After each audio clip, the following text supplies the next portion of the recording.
नमस्कार साथियों, स्वागत है आप सभी का आविष्कार आईएएस एकेडमी पर। मैं इंजीनियर लोकेन चौधरी आप सभी का हार्दिक अभिनंदन, हार्दिक स्वागत करता हूं।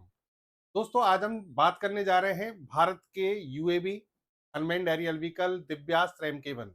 दिव्यास्त्र एमके-1 जो कि भारत का एक सुसाइडल ड्रोन है, स्वार्म टेक्नोलॉजी पर आधारित है, एआई पावर्ड है, जिसका हाल ही में जोधपुर में हमारी भारतीय सेना के सामने परीक्षण किया गया। यानी जो कंपनी है होवेरिट, उसके द्वारा इसका एक फील्ड ऑपरेशनल टेस्ट किया गया, जो सफलतापूर्वक रहा। इस परीक्षण के बाद अब हम ये मान सकते हैं कि ये जो हमारा दिव्यास्त्र एमके-1 ड्रोन है, इसको अब यूजर ट्रायल्स के लिए भारतीय सेना को सौंप दिया जाएगा। और भारतीय सेना अब इसके जो अलग अलग परिस्थितियों में परीक्षण करने के बाद अब इसका उपयोग करने के लिए मास प्रोडक्शन के लिए परमिशन दे सकती है। यानी इसके भारी भरकम मात्रा में अब इसका प्रोडक्शन किया जाएगा और आने वाले समय में हो सकता है हम इसका एक्सपोर्ट भी करें। दिव्यास्त्र एमके-1 भारत की स्वदेशी तकनीक पर आधारित एक ड्रोन टेक्नोलॉजी है और ये ड्रोन टेक्नोलॉजी जिसमें 95% तक स्वदेशी उपकरणों का उपयोग किया गया है। तो आज के सेशन में इसके बारे में समझेंगे। आज के सेशन में हम ये समझेंगे कि दिव्यास्त्र एमके-1 की जो तकनीक है उसको भारत में किस तरीके से विकसित किया गया, ये रणनीतिक और सामरिक रूप से भारत के लिए कितना आवश्यक है, और ये जो डिजाइन, इसका जो प्रोटोटाइप जो हमने डेवलप किया, हॉवरिट कंपनी ने जो इसकी जिम्मेदारी संभाली, उसको किस हद तक किस तरीके से विकसित किया गया है। सभी प्रश्नों का जवाब आज के सेशन में समझेंगे। आगे बढ़ने से पहले आप सभी से एक रिक्वेस्ट है, चैनल पर नए हैं तो चैनल को सब्सक्राइब कर लें और वीडियो को लाइक और शेयर करना ना भूलें। देखिए, जोधपुर में इसका परीक्षण हुआ है। ये जो आप एक इमेज देख रहे हैं, ये अनमैन्ड एरियल व्हीकल दिव्यास्त्र एमके-1 है। दिव्यास्त्र एमके-1 में जितने भी आप यहाँ पर इंस्ट्रूमेंट इक्विपमेंट्स देख रहे हैं, ये सबसे खास बात है कि ये भारत में ही डेवलप हुए हैं। इसीलिए major make in India boost इसे माना जा रहा है। Army test Divyastra MK built for intelligence surveillance, what can it do. तो देखिए, यहाँ पर दिव्यास्त्र एमके-1 के बारे में यहाँ जितने भी न्यूज एजेंसीज हैं उन सबके बारे में विस्तार से छापा गया है। उसका कारण ये है कि ये भारत के लिए ये तकनीक अभी नई नई है, लेकिन भारत ने जब इसमें कदम रखा है तो बहुत मजबूती से रखा है। आप इसमें बहुत सारे ऐसे यूएवी हैं जो भारत में डेवलप कर लिए गए हैं और उन्हीं में से दिव्यास्त्र एमके-1 है। दिव्यास्त्र एमके-1 ऐसी एक टेक्नोलॉजी है जो भारत के आने वाले युद्ध के क्षेत्र में भारत के लिए गेम चेंजर टेक्नोलॉजी साबित हो सकती है। उसका कारण यह है कि जितने भी अभी युद्ध प्रणाली जो अभी दुनिया वैश्विक स्तर पर चल रही हैं, उनमें अगर हम देखें तो ड्रोन का बहुत बड़ा महत्व बढ़ता जा रहा है और उसी को ध्यान में रखते हुए भारत ने इस टेक्नोलॉजी के विस्तार पर बहुत गंभीरता से ध्यान दिया है और उसके रिजल्ट अब आपके सामने आ रहे हैं।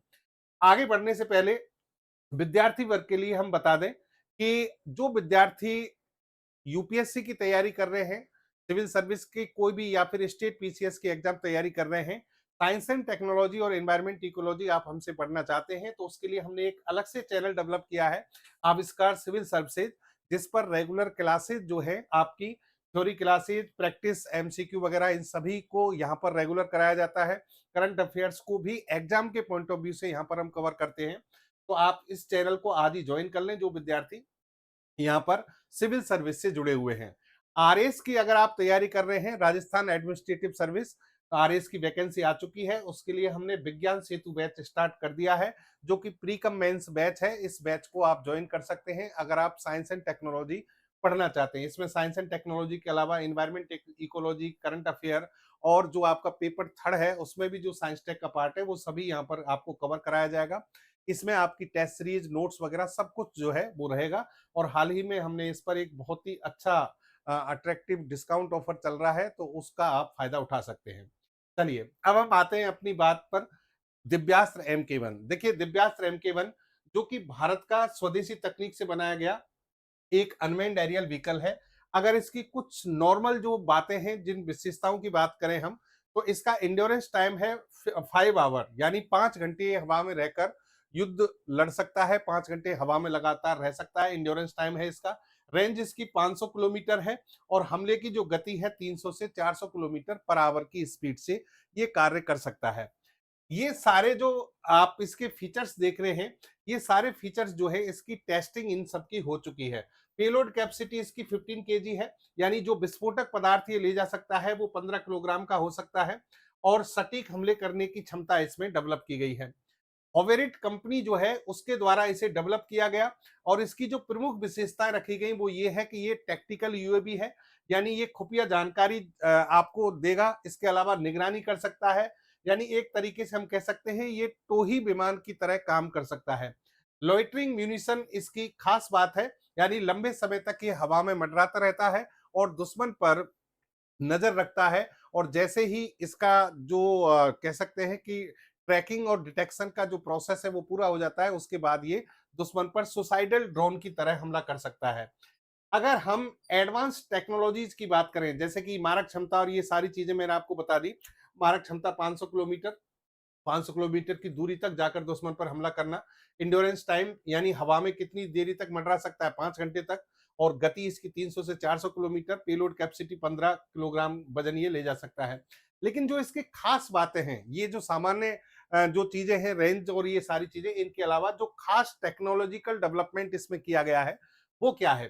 सबसे पहली बात है कि यह एक तो फुली ऑटोनोमस है, यानी हमने अपनी खुद की तकनीकें डेवलप की हैं, और एआई से लैस है। ये एआई पावर्ड यूएवी है, एआई से संचालित है, इसका मतलब इसमें लेटेस्ट टेक्नोलॉजी शामिल की गई है। तो देखिए, दिव्यास्त्र एमके-1 आर्टिफिशियल इंटेलिजेंस से लैस है। ये टेक ऑफ से लेकर लक्ष्य की पहचान करने और उस पर सटीक हमला करने तक का काम पूरी तरह से स्वायत्त रूप से कर सकता है। यानी टारगेट को पहचानना, टारगेट की लोकेशन को डिटेक्ट करके फिर उसे ट्रैक करना और फिर उस पर हमला करना, ये सारी चीजें जो हैं, प्रिसीजन अटैक करना, ये सब कुछ जो है ये एआई के आधार पर होगा, और ये यहां पर कह सकते हैं कि सेल्फ ऑटोमेटेड है, यानी खुद ही ये सारे कार्य करेगा, इसमें इंसान का दखल नहीं होगा, इंसान के दखल की आवश्यकता नहीं है। फिर एक इसमें महत्वपूर्ण बात है कि ये स्वार्म टेक्नोलॉजी पर आधारित है, यानी एक ड्रोन नहीं होगा बल्कि ये ड्रोन झुंड के रूप में काम करेंगे, और इनके बीच में एक पूरा कोऑर्डिनेटेड नेटवर्क जनरेट किया जाएगा, यानी ये सारे ड्रोन एक दूसरे से कनेक्टेड होंगे, आपस में बातें करेंगे, आपस में डिसीजन लेंगे, तब ये दुश्मन पर एक सटीक हमला कर सकते हैं। ये सारे ड्रोन एक दूसरे को सूचनाएं शेयर करेंगे। इसके अलावा पृथ्वी पर जो वेपन्स इनसे कनेक्टेड है, उन सभी के साथ भी ये कनेक्ट रहेंगे, यानी इंफॉर्मेशन शेयर करते हैं। मल्टीपल पेलोड पेलोड कॉन्फ़िगरेशन, यहाँ पर देखिए आप कि निगरानी के लिए और दुश्मन को पहचानने के लिए इसमें electro optical infrared imaging system लगाया गया है। रात इस जिसके कारण ये दिन और रात में दुश्मन पर नजर रख सकता है।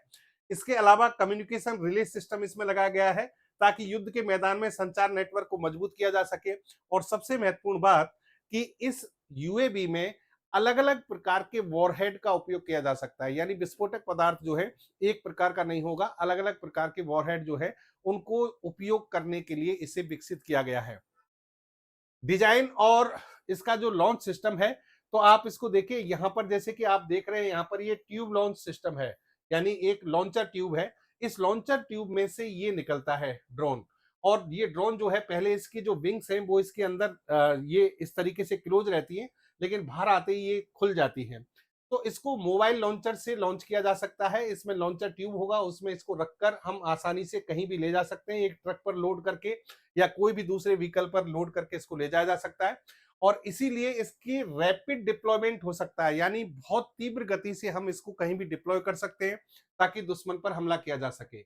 95% तक इसमें जो इक्विपमेंट्स हैं वो सभी भारत में बने हैं, और इसकी जो टोटल कॉस्टिंग की बात करें हम, तो वैश्विक स्तर पर लॉइटरिंग म्यूनिशन तकनीक से जो ड्रोन बने हैं, जितने भी ड्रोन बने हैं, अगर उनसे कंपेयर करें तो इसकी जो टोटल लागत है वो मात्र 1/3 है।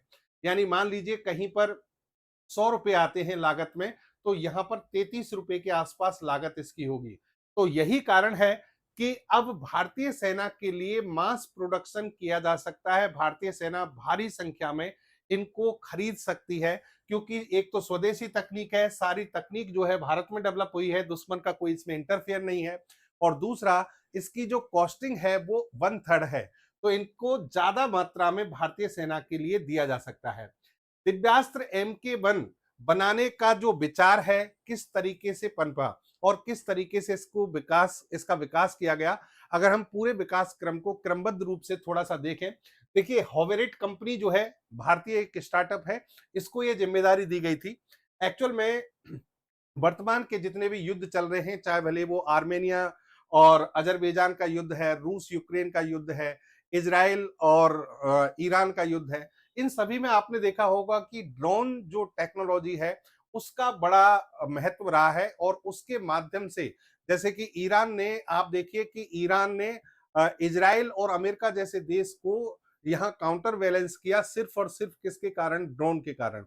तो इन सब चीजों को ध्यान में रखते हुए, वर्तमान की जो आवश्यकता है उसको ध्यान में रखते हुए, भारत में भी ये विचार आया कि हमें भी इस प्रकार की टेक्नोलॉजी को स्वदेशी आधार पर डेवलप करना चाहिए। और इसके लिए फिर जिम्मेदारी दी गई हॉवरेट की। हॉवरेट ने इसका पूरा डिजाइन ब्लूप्रिंट तैयार किया, और डिजाइन ब्लूप्रिंट में ये क्षमताएं रखी गई कि 500 किलोमीटर मारक क्षमता हो, इस तरीके से जो आपको अभी हमने डिस्कस की थी, 5 घंटे इंडोरेंस टाइम हो, 15 किलोग्राम कम से कम पेलोड कैपेसिटी हो, ये पूरा एक खाका तैयार किया गया। फिर इसके जो हार्डवेयर हैं और सॉफ्टवेयर हैं उनको डेवलप किया गया, उनका आपस में इंटीग्रेशन किया गया। फिर इसमें एआई टेक्नोलॉजी और स्वार्म जो टेक्नोलॉजी है उसकी कोडिंग को यहाँ पर देखा गया, और उन सबको इसमें जोड़ा गया। यानी जो ड्रोन है उसको स्वायत्त बनाने और झुंड में काम करने के लिए आर्टिफिशियल इंटेलिजेंस एल्गोरिथम विकसित किए गए, और उन्हें कंप्यूटर सिमुलेशन में परखा गया। यानी आप ये देखिए कि एआई टेक्नोलॉजी और स्वार्म टेक्नोलॉजी जो है उसको हमने आर्टिफिशियल इंटेलिजेंस की सहायता से यहाँ पर इससे इंटीग्रेट किया, ताकि इसे अति आधुनिक तकनीक पर आधारित बनाया जा सके। और जब ये बनकर तैयार हो गया तो सबसे पहले इसकी जो एरोडायनेमिक्स जो प्रॉपर्टीज हैं उनको जांचा गया। इसका मतलब क्या है कि हमने ड्रोन जो है उसको लेबोरेटरी में एक जैसे कि मान लीजिए हवा में जब ये जाता है तो हवा का इस पर जो दबाव है जब पड़ेगा तो किस तरीके से ये अपना संतुलन बना पाता है या नहीं बना पाता है, एरोडायनेमिक्स प्रॉपर्टीज की कैसे परिवर्तित होती हैं, उन सभी को लेबोरेटरी में परखा गया। ये सारी चीजें होने के बाद फिर आप कह सकते हैं कि प्रोपल्सन और इंड्योरेंस टाइम जो है उसका परीक्षण किया गया। यानी इसका जो ईंधन प्रणाली है, इंजन इसका प्रॉपर काम करता है नहीं करता है, हवा में 5 घंटे रहने की क्षमता इसमें विकसित हुई है या नहीं हुई है, इसकी टेस्टिंग की गई।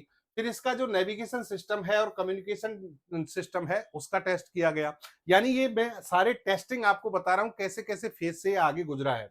और फिर इसमें टर्मिनल डाइव यानी हमले का परीक्षण, कि ये हमला कर पाता है नहीं कर पाता है, किस तरीके से हमला होगा, तो उसको भी यहाँ पर जांचा गया। इसकी स्पीड को देखा गया, तो 300 से 400 किलोमीटर के आसपास की जो स्पीड थी इसकी, उस सभी को यहाँ पर परखा गया। और ये सब करने के बाद अब आज का टेस्ट आता है। आज के जिस टेस्ट की हम बात कर रहे हैं, जिसकी चर्चा कर रहे हैं, जोधपुर में ये टेस्ट हुआ। और ये हमारी जो इंडियन आर्मी है उसके जो सीनियर मोस्ट जो अधिकारी थे उनके सामने इस टेस्टिंग को किया गया हॉवेरिट के द्वारा। और ये ऑपरेशनल और फील्ड परीक्षण आप इसको कह सकते हैं। एक ट्रक माउंटेड ट्यूब लॉन्चर से इसे लॉन्च किया गया। इसकी रैपिड जो डिप्लॉयमेंट पॉलिसी है उसको देखा गया कि ये कितनी जल्दी हम इसको डिप्लॉय कर सकते हैं। और वास्तविक युद्ध क्षेत्र का परिदृश्य जो है वो डेवलप किया गया, कि जैसे कि रियल बैटल फील्ड जो है उसमें किस तरीके से ये कार्य करेगा, वो सारी चीजें, वो सारी सिचुएशन डेवलप की गई और उसमें इसकी टेस्टिंग की गई। अब चूंकि ये टेस्ट सफल रहा है, तो अब भारतीय सेना जो है इसके जो यूजर ट्रायल्स हैं उनको शुरू करेगी। यानी अलग अलग परिस्थितियों में, जैसे कि अलग अलग मौसम में, ऊंचे पहाड़ी क्षेत्रों में, अधिक ठंडे क्षेत्रों में, इन सभी क्षेत्रों में इसके टेस्ट किए जाएंगे। यानी अब ये टेस्ट भारतीय सेना के अंडर में चलेंगे। और जब भारतीय सेना इनसे संतुष्ट होगी तो इसके मास प्रोडक्शन को अनुमति दी जाएगी। यानी सेना जो है इसकी अंतिम मंजूरी देगी, क्लियरेंस देगी, और उसके बाद फिर इसका मास प्रोडक्शन स्टार्ट हो जाएगा। और जब भारत में इसका उपयोग हो जाएगा, उपयोग शुरू होगा, तो फिर हम आगे का जो स्टेप है वो है हमारे जो मित्र देश हैं उनको निर्यात करने के लिए भी इसकी सोच सकते हैं। यानी एक तरीके से हम कह सकते हैं कि यूएवी अनमैन्ड एरियल व्हीकल्स की जो टेक्नोलॉजी है वैश्विक स्तर की, एक वर्ल्ड लेवल जो टेक्नोलॉजी है उसको भारत ने डेवलप किया है। ये भारत के लिए बहुत गर्व की बात है। भारत की स्टार्टअप जो है उसके द्वारा डेवलप किया गया है। भारतीय सेना के लिए रणनीतिक सामरिक रूप से तो ये महत्व रखती ही है। इसके अलावा हम डिफेंस सेक्टर में अपनी मजबूती को वैश्विक स्तर पर प्रदर्शित कर रहे हैं। आने वाले समय में हम डिफेंस सेक्टर में बहुत ज्यादा एक्सपोर्ट कर पाएंगे, इस उम्मीद के साथ में यहाँ पर बहुत ज़्यादा इन्वेस्टमेंट किए जा रहे हैं। और देखिए कि आने वाला जो समय होगा और आने वाला जो युद्ध होगा, ये डेफ़िनेटली आप देखेंगे उसमें, अभी पाकिस्तान के साथ जब ऑपरेशन सिंदूर हुआ था हमारा, तो पाकिस्तान ने ड्रोन जो टेक्नोलॉजी है, उसका थोड़ा बहुत कहीं न कहीं उपयोग किया था। बहुत ज़्यादा अच्छी स्थिति में वो कर नहीं पाया था। लेकिन पाकिस्तान इस समय चाइना की सहायता से अपनी ड्रोन टेक्नोलॉजी को लगातार बढ़ाता जा रहा है। तो लगातार बढ़ा रहा है तो भारत भी इसमें किसी भी तरीके से कम नहीं रह सकता। इसलिए भारत ने अपनी रफ्तार को दोगुना कर दिया है और यही कारण है कि हम डेली कोई ना कोई न्यूज़ सुनते हैं कि आज हमारी आर्मी ने या फिर डीआरडीओ ने या भारतीय डिफेंस किसी स्टार्टअप ने ये परीक्षण सफलतापूर्वक कर लिया है। तो ये अच्छी खबर है कि भारत में ये सारे कार्य स्वदेशी तकनीक से हो रहे हैं। उम्मीद करता हूँ सेशन आपको आज का समझ में आया होगा। फिर मिलेंगे आपसे एक अच्छे सेशन के साथ। जय हिंद, जय भारत।